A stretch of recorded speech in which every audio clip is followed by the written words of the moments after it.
Hello everyone, it's Gareth here from WeCycle. Today I'm going to go through the basics of electric bikes, regardless of the type of bike.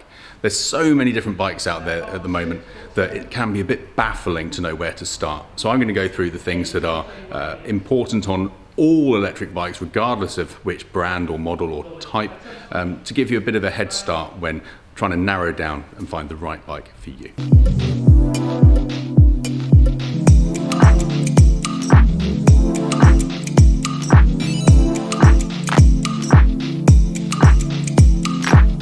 So the three things we're going to cover are the motor, the battery, and the display, and some of the functions that you might be interested in on an electric bike. We'll start with the motor. This is the bit that does the actual grunt work for you. Now, for a bike to be road legal, it needs to have a motor that is 250 watts, not more. It needs to be pedal assist, which means it will help when you're pedaling, but it won't just keep going on its own. It won't have a throttle. You might see them around on the road, but they're not okay. For those to exist, they class as a moped. They're going to be, they need a license, an L plate, everything that goes with that. So to have a road legal electric bike, 250 watts, and it is limited to a speed of 15 miles an hour. Okay. So the first thing we're going to look at is the motor. This is the bit that does all the grunt work for you. And it's a pedal assist bike. So that means that every time you're pedaling, it will add some extra oomph into the pedals to keep you going and help you get up the hills. The motors are always limited to 15 miles an hour. Now that doesn't mean that the bike suddenly stops if you get to 15 miles an hour. It means it just stops helping you. And some motors have a little bit of resistance in them, some you don't really notice that much at all. They're all 250 watt motors, which means that's the amount of power that they can put in the same way as your legs do. The thing that's different between the motors is the torque element. Now, torque is rotational strength. It's the ability for the motor to actually turn the pedals around against a resistance. It's not the speed it can do it, it's the resistance it can push out.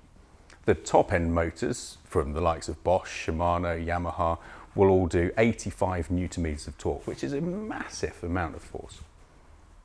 More mid-range motors would be around about 65, 60. Big full suspension mountain bikes that are heavy and are looking to be going up really off-road and rough terrain, you're going to want something with 85 Newton meters. If you're looking for a town bike to go around the back lanes and along the seafront, then that's not going to be necessary. And so you can save money by getting a motor that doesn't have as much torque, but is more suitable for the conditions you're going to be riding in. The next thing you need to consider is the battery size. Now, batteries have been part of a big race to get bigger and bigger and bigger and bigger for most brands. Not everyone, some have gone the other way. But generally, you'd be looking at a bike with either 300, 400, 500, 6, there's even 900 watt hour batteries coming out now. Now, the bigger the battery, the more juice you've got to use up, like you do in a petrol tank, like having a bigger petrol tank. But the heavier the bike's going to be. The bigger the battery, the heavier it is as well. So a 600 watt hour battery isn't going to be twice as efficient as a 300 watt hour battery. So that's worth bearing in mind. You need to consider the relationship between the battery and the motor. If you've got a small battery and a really powerful motor that's drawing a lot of energy off the battery, it's going to run out quicker than if you've got the same size battery but on a less powerful motor. So if range is important, a weaker motor might be the ideal thing for you. Motors have between 3 and 5 settings. So you can have the bike off, so you're pedaling along, just it's a heavy bike. You can have it in what might be eco mode or the easiest mode, where it does a small percentage of whatever you're doing. The bike feels how hard you're working, and let's say it does 30% of whatever you're putting in. So if you're putting in 100 watts of power as you're cycling along, the bike will add an extra 30. And it works in the same way up through the levels. So if you're doing Going up into mode 2, it might do 50% of whatever you're doing. Mode 3 might do 100% of whatever you're doing. And if you're in top mode, it might try and do up to 300% of whatever you're doing to really boost you up the hill. Third thing you really need to consider when you're looking at the bikes, as well as the battery and the motor, is the display. Some bikes have really simple displays that might just be a light that changes color to let you know what mode it's in. Others will have a more functional display that gives information such as your speed and your range, like an LCD display. And some will have really intuitive displays that will tell you how hard you're pedaling, how much power you're putting in. They might even have maps on them. All of these extras will obviously come at a cost. So you need to consider what's essential to you and what would be nice if you can get it. Some things you should take into account when you're buying an electric bike. Almost all the big brands, Bosch, Yamaha, Shimano, will have a 2-year warranty on their electronic parts. And that's regardless of which brand of bike it is. So whether it's a Shimano motor on a Cannondale bike or a Shimano motor on a Giant bike, the warranty will be the same from Shimano. That warranty doesn't necessarily transfer to the next owner. So second-hand bikes aren't necessarily covered by the manufacturer's warranty. So if you're looking at a second-hand electric bike, you need to make sure the price is going to be acceptable if you need to replace something like the motor or the battery or the display. And take into account that batteries can be around £600–700, as can the motors, if not more. You can also change a normal bike into an electric bike by retrofitting batteries and motors. Now, we're yet to see one in the shop that we think is really reliable and necessarily safe. Modern e-bikes are designed to take that extra weight. They have the brakes that are capable of stopping a big bike. They've got decent hydraulic disc brakes. Putting a big battery and motor on a bike with rim brakes and cantilever brakes, we don't think is a particularly safe way of doing it. And so until there's a decent way of doing it, it's not something we're going to do.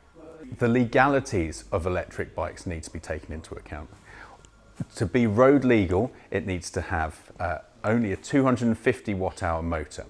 There are online available bigger motors than that, but it won't be legal. And the problems if something goes wrong on the road could be significant.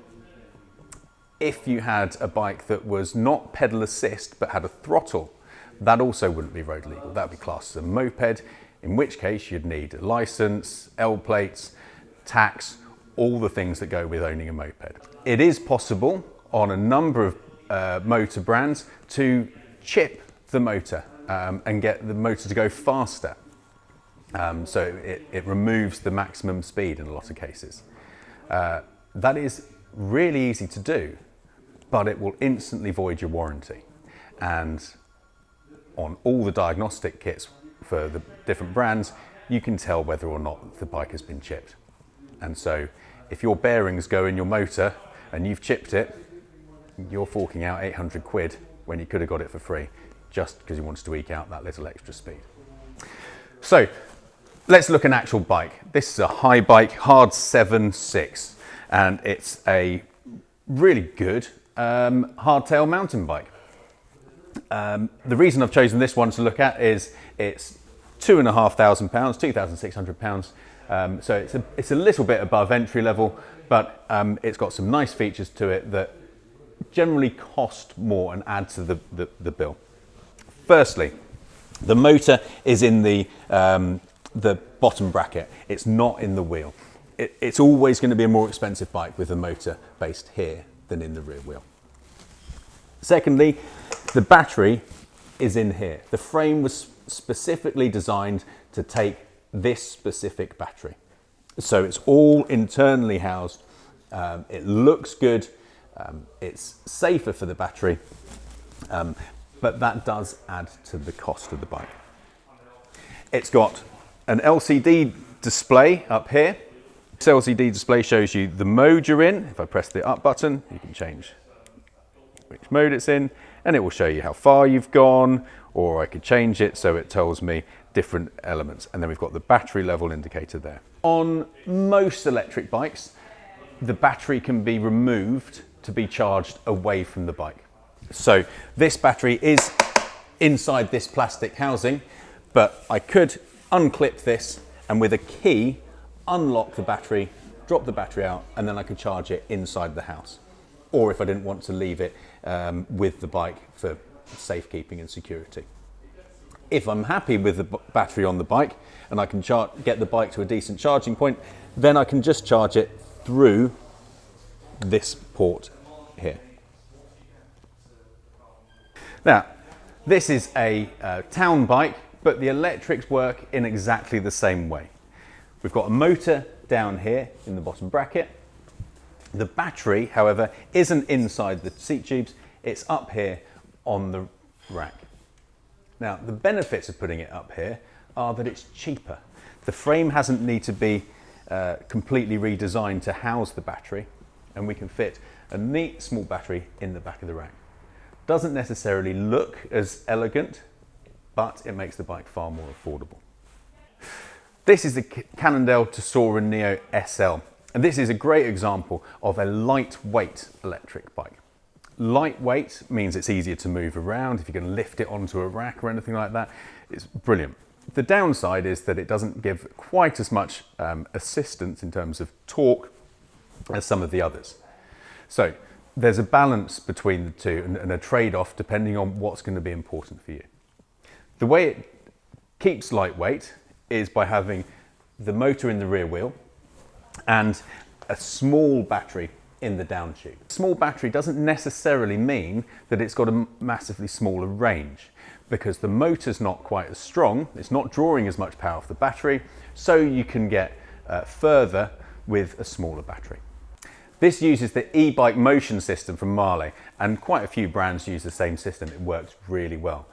One thing to keep in mind though is that you have to charge this battery on the bike. There is a charging port down here, but to get the battery out is a job for the workshop. It's not an easy thing to do. So if you're not going to be able to get the bike to electricity, this might not be the most sensible one for you. It has a very simple system with an on button that just changes the color of the light depending on which mode you're in, and then that light also gives you an indication of how much battery is left. It's worth noting that most electric hybrids, whether it's a small battery motor like this or a bigger one with a bottom bracket motor and a larger battery, most of them these days come with racks, mud guards and lights already built in. So the bike's really ready to go off the shop floor. The Orbeez Rise is another example of a different style of bike. There are two on the full sus electric mountain bike, so full suspension front and rear. There are two ways to go. Either full fat with a big powerful 85 Newton meter motor and as big a battery as you can muster, or a lighter weight version, which has a motor that doesn't have as much power, but because it's lighter, it's enough. Much lighter to move around, doesn't give you the same oomph off the starting line as a more powerful option. Neither is better or worse, it's whichever one is the right bike for you. This Rise has another type of display which is just lights. The reason it doesn't have a big LCD display is because the thinking is that if you're throwing this around a mountain, you don't want a screen to smash, and you're not going to be looking at it anyway as you're bouncing over the rocks. But you will be able to see a single light flashing around in front of you. And so that display will show which mode you're in and how much battery life you've got, depending on the color of the light.